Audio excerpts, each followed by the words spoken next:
Hey, what's up, guys? It's Dave from Military to Millionaire. I wanted to talk to you today about military real estate investing, why it's different, how to do it, and when not to buy property.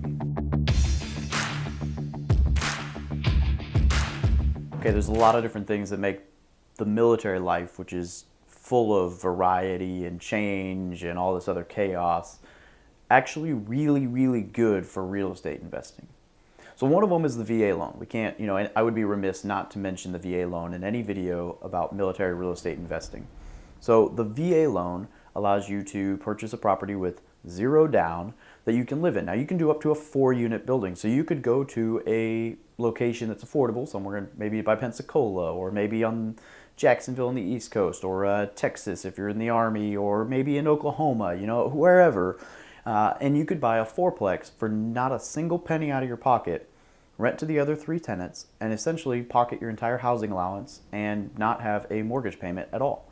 That's killer. I plan on using this strategy when I leave Hawaii because, as we'll touch on later, there are sometimes buying does not necessarily make sense, and I'm kind of in one of those situations right now.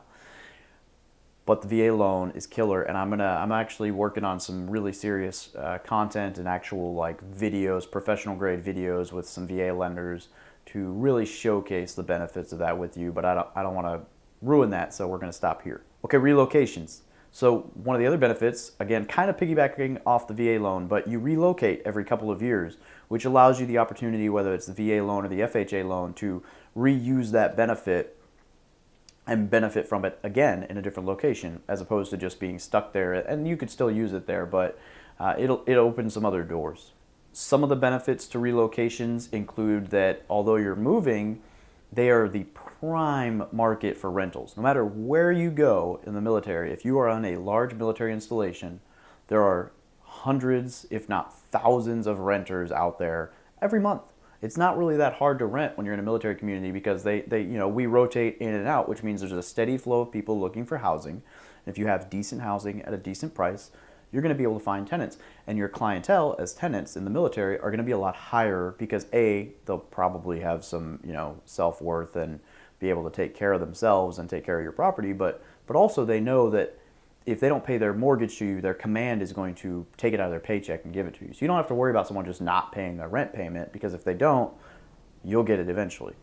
So there's a lot of benefits that come with that. Now, I'm not saying screw service members over, but if you're a military tenant, be a good tenant. But if you're a military landlord, you're going to have better clientele to choose from than you do, when you're not anywhere near a base. One of the downsides to relocations, though, is long distance real estate investing. Whether you like it or not, you're going to have to invest long distance, or you're just going to have to sell every property the moment you leave a location. So you're going to have a very solid property manager, you're going to have a very solid realtor, and you're going to have a general team as far as the big four. So your contractor, insurance, lawyer, all those other magical things. You want to have a good team in place at all of your locations. But you can set that up in person while you're there, and then you leave, and then you can keep investing there. So if you haven't read it, shameless plug, David Green's book, Long Distance Real Estate Investing. I'm a huge fan of Bigger Pockets, as you guys all know.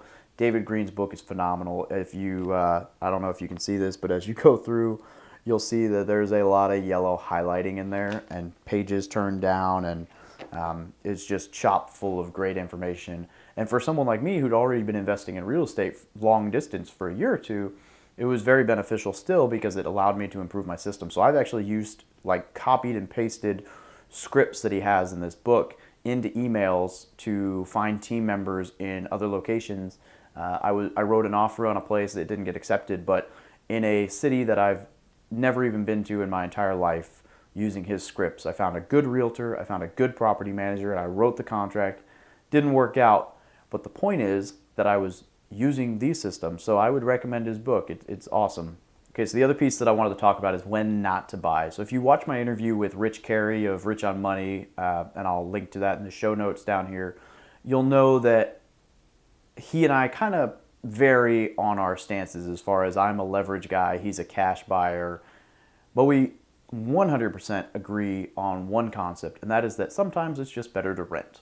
I live in base housing right now. It's great housing. I couldn't afford a house like this or a view like this out in town, but I'm not buying. I'm not building equity. That kind of, jerks my soul that I'm not able to invest right here, but I'm able to invest back home, so it works out. So my general rule of thumb is that if you're in a very expensive market, it may not be worth buying. So you need to make sure that when you buy a house, you're not buying a primary residence, you're buying an investment. If you buy a primary residence and it's going to be your forever home, that's great. But if you know it's not going to be your forever home, don't spend the money on the top school district and the top house and the top neighborhood, because when you move, unless you're able to sell it and either profit or make exactly what you made, which is called gambling in my opinion, because playing the appreciation market, there's a lot of people who got burned in 2008 doing that. But unless you're able to sell it, it's going to cost you money because you'll never be able to rent it for enough to cover all of your expenses. So my primary residence back in Missouri, take this case in point, is my worst rental because the mortgage payment on it is high and the rent we get on it is not much higher. In fact, even though it is the least expense riddled, so the least maintenance, the least repairs, the best quality property, the minimal amount of rent that we're able to take in over the expenses, it earns me like 30 to 100 bucks a month in passive income. Whereas my duplex, which is much higher in expenses, earns me over $200, $300 a month in passive income. And my 10plex, which is like 10 times higher in expenses, earned me almost $1,500 last month in cash flow. And so my worst investment is my primary residence because it was bought to live in. And I love it. But the best investments are the ones that are bought as investments. So I caution you that if you go somewhere, say like Hawaii, where an $800,000 house will only rent for $3,000 or $4,000, unless you have a really solid strategy, I would recommend just renting.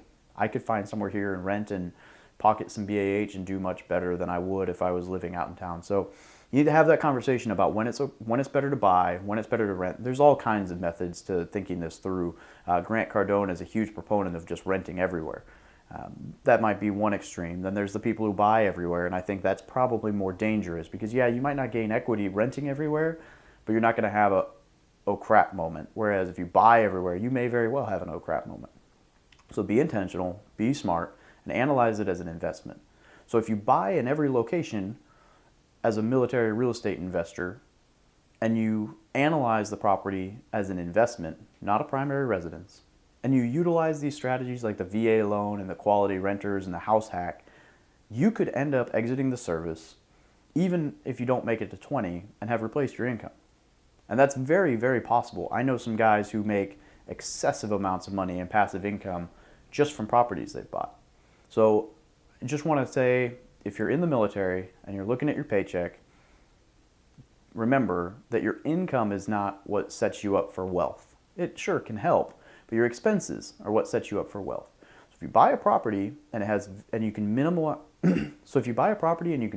the expenses, you're setting yourself up for success, and that'll benefit your income. And then you save the difference, and voila, you reinvest, and all of a sudden you've got this monstrous snowball of wealth. All right, guys, this has been my short little snippet on military real estate investing. Let me know what you think. Show me some comments. Show me some love. Click the little subscribe button. We would love to see you guys join the community.